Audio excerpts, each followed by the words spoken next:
Assalamualaikum warahmatullahi wabarakatuh. Selamat datang di vlog saya. Nama saya Yulia Dita Safitri. Saya dari Proksus kelas Malang Strada Indonesia. Pada vlog saya kali ini saya akan membahas tentang proses ovulasi. Proses ovulasi ini adalah proses pelepasan sel telur dari indung telur. Biasanya terjadi pada hari ke-10 sampai 19 dalam satu siklus menstruasi. Proses pada masa ovulasi ini terjadi masa-masa paling subur pada wanita dalam 1 bulan.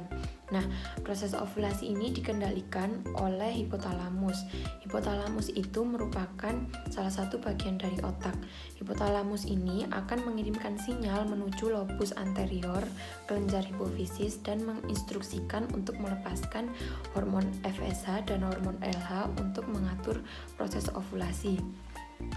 Proses ovulasi ini dibagi menjadi 3 tahap atau 3 fase. Fase pertama yaitu fase folikular, fase kedua yaitu fase ovulasi, dan ketiga fase luteal.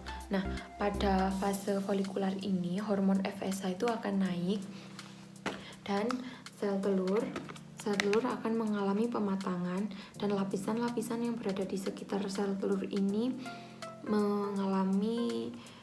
mengalami pengentalan, dan dinding rahim ini akan menebal.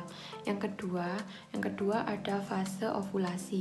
Pada fase ovulasi ini hormon LH ini akan naik dan hormon FSH tadi akan turun. Pada fase ovulasi ini sel telur akan terlepas dari folikel dan berjalan menuju ke tuba Fallopi. Nah, di tuba Fallopi inilah akan terjadi pembuahan jika dibuahi oleh sperma. Yang ketiga ada fase luteal.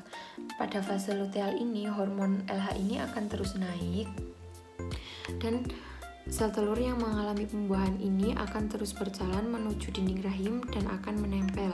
Jika sel telur tadi tidak dibuahi oleh sperma, maka sel telur ini akan menghentikan produksi hormon dan mengalami kerusakan, dan selanjutnya akan luruh bersama dengan terjadinya menstruasi.